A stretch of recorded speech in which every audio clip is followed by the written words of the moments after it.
الحمدللہ رب العالمین الصلاۃ والسلام علی رسولہ الکریم۔ رمضان سیریز کے سلسلے میں تھرڈ لیکچر ہے سحر و افطار پر۔ اس میں ہم قرآن اور حدیث کی روشنی میں سحری اور افطار کے اوقات دیکھیں گے، ان سے ریلیٹڈ دوسرے مسائل اور ساتھ میں ان سے ریلیٹڈ دعائیں دیکھتے ہیں۔ ٹاپک طرح سے ہیں سحر و افطار کا وقت قرآن کی روشنی میں، پھر حدیث کی روشنی میں، آخر میں کچھ دعائیں اور اہم نکات۔ اپنی بات کی ابتدا ہم کرتے ہیں قرآن کی روشنی میں سحر و افطار کے اوقات کے سلسلے میں۔ اعوذ باللہ من الشیطان الرجیم، بسم اللہ الرحمن الرحیم۔ وَكُلُوا وَاشْرَبُوا حَتَّى يَتَبَيَّنَ لَكُمُ الْخَيْطُ الْأَبْيَضُ مِنَ الْخَيْطِ الْأَسْوَدِ مِنَ الْفَجْرِ ثُمَّ أَتِمُّوا الصِّيَامَ إِلَى اللَّيْلِ تِلْكَ حُدُودُ اللَّهِ فَلَا تَقْرَبُوهَا كَذَلِكَ يُبَيِّنُ اللَّهُ آيَاتِهِ لِلنَّاسِ لَعَلَّهُمْ يَتَّقُونَ۔ دیکھیں اللہ تعالیٰ کیا فرماتے ہیں، اور کھاؤ اور پیو اس وقت تک کہ تم کو سفید خط متمیز ہو جائے سیاہ خط سے، یعنی سفید تھریڈ بلیک تھریڈ سے کلیئر نظر آنے لگے، یعنی سفید دھاگا اور سیاہ دھاگے کا فرق نظر آنے لگے۔ پھر صبح صادق سے رات تک روزے کو پورا کیا کرو۔ اسی طرح اللہ تعالیٰ اپنے اور احکام بھی لوگوں کی اصلاح کے واسطے بیان فرمایا کرتے ہیں، اس امید پر کہ وہ لوگ احکام پر مطلع ہو کر خلاف کرنے سے پرہیز کریں۔ یہ ہے اللہ کا حکم۔ اس کی تشریح ایک حدیث میں بیان کی آپ صلی اللہ علیہ وسلم۔ یہ دیکھیں حدیث، عدی بن حاتم رضی اللہ عنہ نے بیان کیا کہ جب یہ آیت نازل ہوئی تاکہ کھل جائے تمہارے لیے سفید دھاری سیاہ دھاری سے، تو میں نے ایک سیاہ دھاگا لیا اور ایک سفید، اور دونوں کو تکیے کے نیچے رکھ لیا، اور رات میں دیکھتا رہا مجھ پر ان کے رنگ نہ کھلے۔ یعنی صحابہ کرام کو جب اس آیت کی اطلاع ہوئی تو انہوں نے سمجھا کہ دو تھریڈز لیں، ایک بلیک اور ایک وائٹ تھریڈ، اور تکیے کے نیچے رکھ لیے، اور رات کے وقت ان کے بیچ ڈفرنس سمجھنے کی کوشش کرے، لیکن ڈفرنس ان کو وقت کے ساتھ ساتھ سمجھ میں نہ آیا۔ جب صبح ہوئی تو میں رسول اللہ صلی اللہ علیہ وسلم کی خدمت میں حاضر ہوا اور آپ صلی اللہ علیہ وسلم سے اس کا ذکر کیا۔ آپ صلی اللہ علیہ وسلم نے فرمایا کہ اس سے تو رات کی تاریکی یعنی صبح کاذب اور دن کی سفید یعنی صبح صادق مراد ہے، یعنی بلیک تھریڈ اور وائٹ تھریڈ سے مراد آپ صلی اللہ علیہ وسلم فرما رہے ہیں کہ رات کی تاریکی یعنی جب سحری کا وقت شروع ہوتا ہے 3-4 بجے کے بیچ ہلکی سی روشنی آتی ہے آسمان پر، اس سے مراد کالا دھاگا ہے، اور جب اذان سے 1 گھنٹہ پہلے زیادہ سفیدی آسمان پر نظر آتی ہے جس کو صبح صادق کہتے ہیں، اس سے مراد سفید دھاگا ہے۔ یہ آپ صلی اللہ علیہ وسلم نے بتایا، اور اس سے روزے کی ابتدا کے اوقات سمجھائے۔ سحری کا وقت یعنی روزہ ہم کب شروع کریں، سحری کتنے وقت تک کرتے رہیں۔ سمرہ بن جندب رضی اللہ عنہ خطبہ دے رہے تھے اور کہہ رہے تھے کہ رسول اللہ صلی اللہ علیہ وسلم نے فرمایا، تمہیں سحری کھانے سے بلال رضی اللہ تعالیٰ عنہ کی اذان ہرگز نہ روکے، اور نہ آسمان کے کنارے کی سفیدی یعنی صبح کاذب بھی باز رکھے جو اس طرح لمبائی میں ظاہر ہوتی ہے یہاں تک کہ وہ پھیل جائے۔ یعنی آپ صلی اللہ علیہ وسلم کے دور میں اذان صبح کے وقت 2 بار ہوتی تھی، ایک حضرت بلال رضی اللہ تعالیٰ عنہ دیا کرتے تھے، یہ سحری کے ابتدا کی اطلاع ہوتی تھی، اور پھر سحری کے ختم پر فجر کی اذان ایک الگ سے ہوا کرتی تھی۔ وہ فرق آپ صلی اللہ علیہ وسلم سمجھا رہے ہیں کہ بلال رضی اللہ تعالیٰ عنہ کی اذان سن کر کوئی کنفیوژن میں سحری کھانا نہ چھوڑ دے۔ زید بن ثابت رضی اللہ عنہ نے کہا کہ نبی کریم صلی اللہ علیہ وسلم کے ساتھ ہم نے سحری کھائی، پھر آپ صلی اللہ علیہ وسلم صبح کی نماز کے لیے کھڑے ہوئے۔ میں نے پوچھا کہ سحری اور اذان میں کتنا فاصلہ ہوتا تھا، تو انہوں نے کہا کہ 50 آیتیں پڑھنے کے موافق فاصلہ ہوتا تھا۔ یعنی صحابہ کرام جب نبی کریم صلی اللہ علیہ وسلم کے ساتھ سحری کھاتے، تھوڑے وقت کے بعد اذان ہوتی تو صحابہ کرام آپ صلی اللہ علیہ وسلم کے ساتھ اٹھ جاتے اور نماز کے لیے کھڑے ہو جاتے۔ اور یہاں یہ بتایا جا رہا ہے کہ سحری کھانے میں اور اذان کے بیچ تقریباً 50 آیتیں پڑھنے کا وقت ہوتا، یعنی اوسطاً 15-20 منٹ کا وقت ضرور ہوا کرتا تھا۔ طلق بن علی رضی اللہ تعالیٰ عنہ narrated that the messenger of Allah sallallahu alaihi wasallam said, eat and drink and do not be disturbed by the rising glow,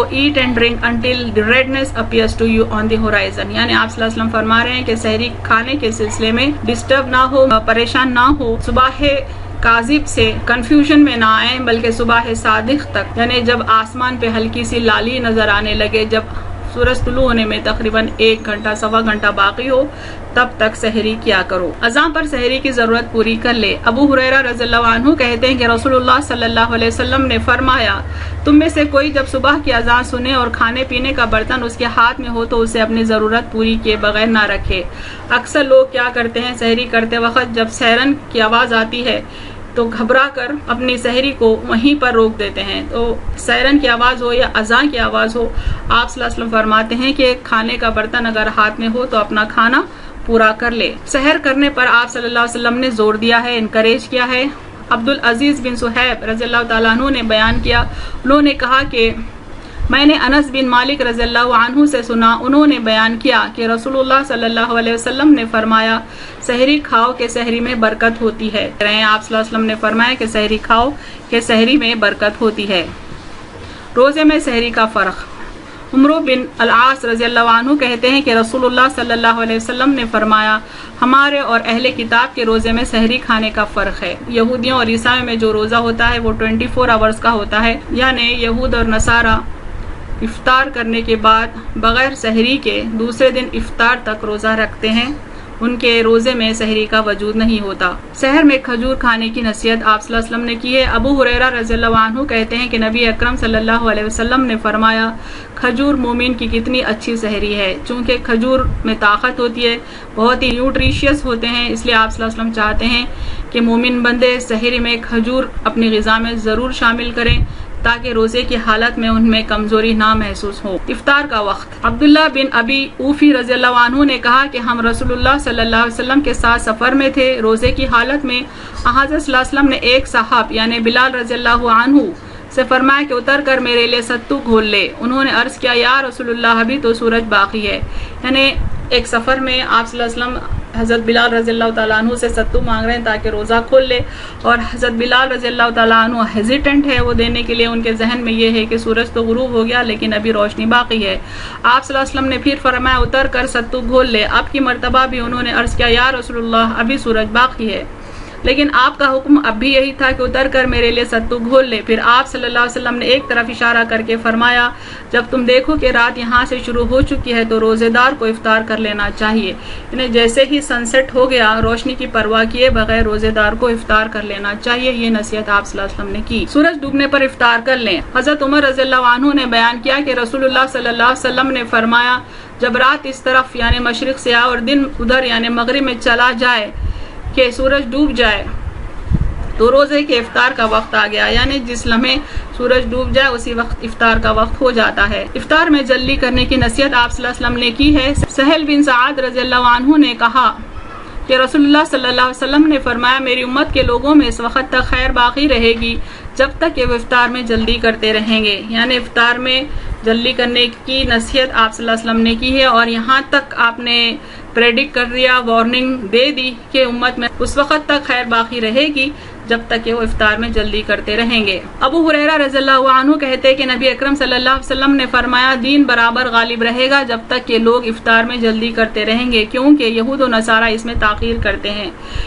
افطار میں تاخیر کرنا، دیر کرنا یہود اور نصارہ کا کام ہے، ان کا عمل ہے، یہ آپ صلی اللہ علیہ وسلم کو پسند نہیں ہے۔ آپ صلی اللہ علیہ وسلم نے فرمایا کہ دین جب تک غالب رہے گا جب تک کہ آپ صلی اللہ علیہ وسلم کی امت افطار میں جلدی کرتی رہے گی۔ کھجوروں سے افطار کرنے کی آپ صلی اللہ علیہ وسلم نے نصیحت کی۔ دیکھیں انس بن مالک رضی اللہ عنہ کہتے ہیں کہ رسول اللہ صلی اللہ علیہ وسلم نماز پڑھنے سے پہلے چند تازہ کھجوروں سے روزہ افطار کرتے تھے، اگر تازہ کھجوریں نہ ملتی تو خشک کھجوروں سے افطار کر لیتے، اور اگر خشک کھجوریں بھی نہ مل پاتی تو چند گھونٹ پانی نوش فرما لیتے، یعنی آپ صلی اللہ علیہ وسلم تازہ کھجوروں سے افطار کیا کرتے، اگر تازہ کھجوریں نہ ملتی تو خشک کھجوروں پہ ڈیپینڈ ہوتے، اگر خشک کھجوریں بھی نہ ملتی تو چند گھونٹ پانی سے روزہ کھولتے۔ افطار کے وقت لوگوں کو یعنی کئی گناہ گار لوگوں کو اللہ تعالیٰ ان کی مغفرت فرما کر ان کو جہنم کے عذاب سے نجات دیتا ہے۔ It was narrated from Jabir رضی اللہ تعالیٰ عنہ that the messenger of Allah صلی اللہ علیہ وسلم said, at every breaking of the fast Allah has people whom he frees from the fire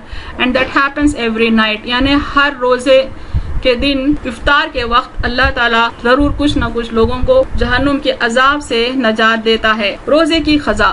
اسماء بنت ابو بکر رضی اللہ عنہا کہتی ہیں کہ رسول اللہ صلی اللہ علیہ وسلم کے زمانے میں ماہ رمضان میں ایک دن ہم نے بدلی میں روزہ کھول لیا، اس کے بعد سورج نمودار ہو گیا، یعنی حضرت ابو بکر صدیق رضی اللہ تعالیٰ عنہ کی بیٹی اسماء بنت ابو بکر فرماتی ہیں کہ آپ صلی اللہ علیہ وسلم کے دور میں ایک مرتبہ رمضان کے مہینے میں بادل چھائے ہوئے تھے، ان لوگوں کو یہ کنفیوژن ہو گیا کہ شاید سورج غروب ہو گیا، انہوں نے روزہ کھول لیا، انہوں نے افطار کر لیا، افطار کرنے کے بعد سورج نمودار ہو گیا یعنی ظاہر ہو گیا۔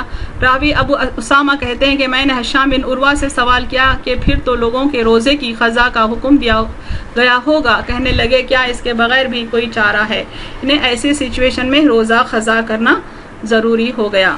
روزے دار کو افطار کرانے کا اجر۔ زید bin Khalid al-Juhani Raziyallahu ta'ala anhu narrated that the Messenger of Allah sallallahu alaihi wasallam said, whoever provides the food for a fasting person to break his fast with, then for him is the same reward as the fasting person's, without anything being diminished from the reward of the fasting person. یعنی کوئی اگر روزے دار کو افطار کراتا ہے تو روزے دار کا جتنا اجر ہے اتنا ہی اجر افطار کرانے والے کو ملے گا اور روزے دار کے اجر میں کوئی کمی نہیں ہوگی. یہاں دیکھتے ہیں روزے سے ریلیٹڈ چند دعائیں. Supplication is not turned back. سب سے پہلے تو ہم یہ ذہن میں رکھیں کہ روزے دار کی دعا کبھی رد نہیں کی جاتی. اٹ واز نریٹڈ فرام عبداللہ بن عمر بن عاص رضی اللہ تعالیٰ عنہ that the messenger of Allah sallallahu alaihi wasallam said, when the fasting person breaks his fast, his supplication is not turned back.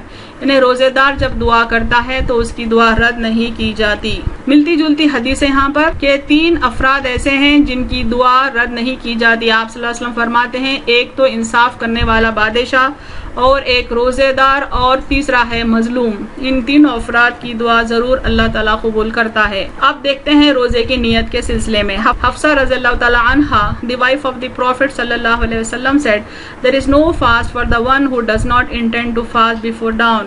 یعنی فجر سے پہلے اگر کوئی روزہ رکھنے کی نیت نہ کرے تو اس کا کوئی روزہ نہیں. یاد رکھیں روزہ رکھنے کی نیت کے لیے کوئی خاص الفاظ نہیں ہے, نہ ہی زبان سے مخصوص الفاظ ادا کرنا ضروری ہے, نہ ہی دل سے کوئی مخصوص ادا کرنا ضروری ہے.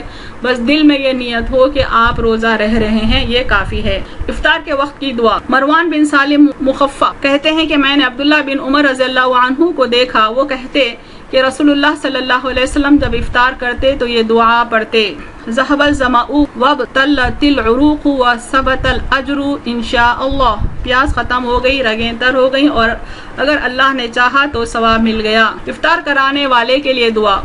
یعنی اگر کوئی ہم کو افطار کرائے تو اس کے حق میں ہم کو دعا کرنے کی نصیحت بھی کی گئی, یہ تعلیم بھی ہم کو دی گئی. It was narrated that Abdullah bin Zubair رضی اللہ تعالیٰ عنہ said, the messenger of Allah sallallahu alaihi wasallam broke his fast with Sa'ad bin Mu'adh and said, أفطر عندكم الصائمون وأكل طعامكم الأبرار وصلت عليكم الملائكة. May fasting people break their fast with you, may the righteous eat your food, and may the angels send blessing upon you. یعنی ان صحابی کے حق میں آپ صلی اللہ علیہ وسلم دعا کر رہے ہیں کہ روزے دار آپ کے ساتھ روزہ کھولیں اور نیک افراد آپ کے ساتھ کھانا کھائیں اور فرشتے آپ کے حق میں برکت کی دعا کریں. امپورٹنٹ پوائنٹس ہیں کہ اس لیسن کے سحری کھانے میں برکت ہے. آپ صلی اللہ علیہ وسلم نے فرمایا سحری کے سلسلے میں کاہلی نہ کریں, سحری اطمینان سے کریں جب تک صبح کی لالی نظر آنے لگے. یعنی صبح کاذب سے کنفیوز نہ ہو, صبح صادق یعنی فجر کی اذان سے 1 گھنٹہ پہلے تک وقت رہتا ہے.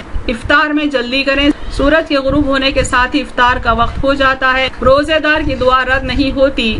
روزے دار کو افطار کرانے کا ثواب بھی روزے دار کے ثواب کے برابر ہے. وآخر دعوانا ان الحمد للہ رب العالمین.